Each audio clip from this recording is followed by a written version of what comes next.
So in this video, I'm going to go against the industry bias and sort of received wisdom that bigger wheels and tires are always better.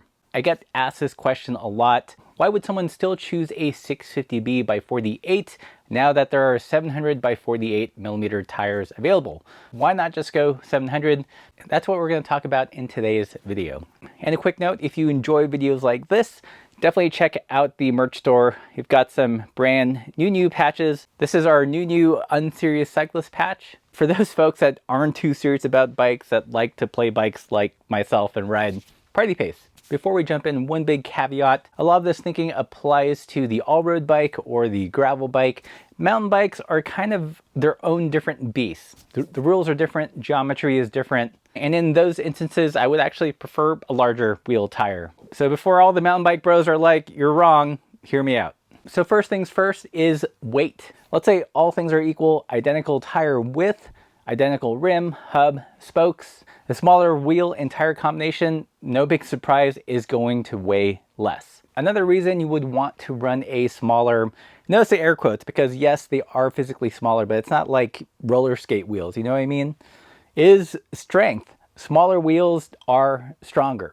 With the shorter spokes, smaller wheels tend to be a lot stronger. That's why you see them used on cargo bikes, and they're meant to carry a lot of load. I mean, for us personally, when we toured in Bromptons with little small 16-inch wheels, I was surprised at how trouble-free the wheels were. And we had a ton of weight on them, took them on some rough roads, and didn't have a problem. That said, a lot goes into the strength of the wheel. It's not just its mere size. You know, it's good to have quality components. But all things being equal, theoretically at least, the smaller wheel should be stronger. So the third reason you would want to go with the smaller wheel size, all things being equal, is geometry and fit. And this is a bigger problem if you are a shorter rider or happen to ride smaller frames. I know I've spoken about this many times on the channel, but I think it bears repeating. If you're riding a road bike or a gravel bike, typically speaking, most of the bikes in the middle of the range will have a steeper head tube angle. So we're talking about in the 70 to 72 degree range. And I'm going to assume in those middle sizes, that is what the designers wanted the bikes to feel and handle like. As the bike gets smaller, to prevent things like toe overlap, and that is when you turn the front wheel, it hits your toe, and it's usually not awesome when it happens. So the way that most bike designers design around this, assuming they're using a larger 700, let's say by 45 millimeter wheel, is that they will slacken the head tube angle. This kind of goes like that. That pushes the front wheel out forward, reduces the likelihood of toe overlap, but in doing so completely changes the handling of a bike. What you get isn't that sharp and crisp responsive handling that the middle sizes get, but you get something that's more mountain bikey, a little bit sloppy on slow speed climbs. I think it's different if that's what you were going for, but if that's a solution to a problem that could be fixed by using a smaller wheel and tire, then they should do that instead of completely changing the front end geometry. So by running a 650B by 48, you can still maintain that slightly steeper head tube angle and prevent toe overlap. So that's why I'm a huge fan of proportional wheel sizing to the frame. I think when a bike brand just uses the same wheel and tire from the largest bike all the way to the smallest bike, it's just kind of lazy. A good way to check for this is by using a tool like Bike Insights or just by looking at the geometry chart. Usually what you'll see is that the fork offset remains the same, but the head tube angle will change, typically getting slacker on the smaller size frames. That's them trying to fix a problem, not improving the ride of the bike. For mountain bikes, it's a little bit of a different game because they do have a longer top tube.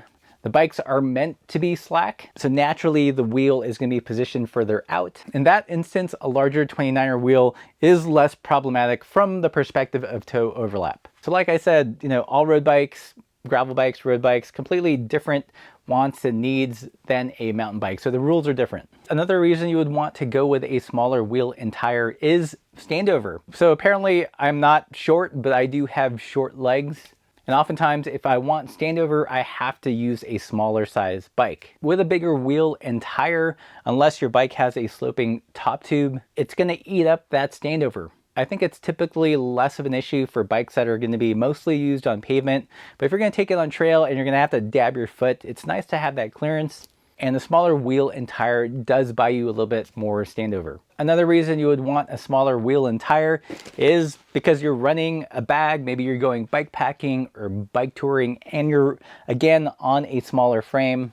If you've got a load in the front or the back and you've got a big wheel or tire, it'll rub on your bag. That's less of an issue if you ride larger frames. But if you ride smaller frames and want to load it up with stuff, the tire rub is real. The last one is, I think I'm going to call it center of gravity. I don't know if that's the most accurate term. Again, this is a little bit on the subjective side. I've ridden a handful of drop bar mountain bikes with 29 by 2.3, 2.4 inch tires. And for me, it raises me uncomfortably high. I feel like I'm riding a horse. I just don't like it, especially on technical terrain. I want to have a little bit lower center of gravity. It feels like I have more control. I'm more in the bike rather than riding a horse. Not to mention when you get into those bigger tires, like 2.3 inches, having that in a 2075 version as opposed to a 29er version, you really do start to feel the weight and the mass and just dragging up all that rubber and wheel up the hill. So what are the downsides of using a smaller wheel tire combination? One of them is potentially speed. I do notice that bigger wheels and tires tend to keep up their momentum on a descent. But for me, speed is one aspect of many things like comfort, fit, ability to carry things. So while I might give up a little speed in certain circumstances, it's a trade-off for all the other gains. Again, that's where I differ. I look at speed as a property amongst different properties that you pick and balance so it suits your needs. Another slight disadvantage I've noticed is rollover.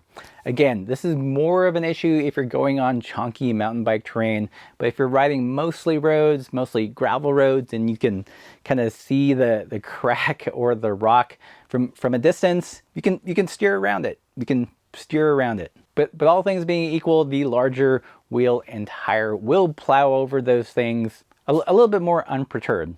So while that is important, and I do lean towards a bigger wheel and tire for mountain biking, for gravel riding, road riding, I think this whole notion of rollover is a little bit overblown. All right, so I know what you're thinking, okay, Russ, if small wheels and tires are so great, why does 700C and 29er dominate the industry? One, it's expensive to carry different SKUs, so different wheel and tire sizes can make holding inventory and selling it to the customer a bit of a challenge. Another reason is kind of laziness from the designers that have been so used to designing around 700 and 29er that they just don't want to do it. They don't want to do it.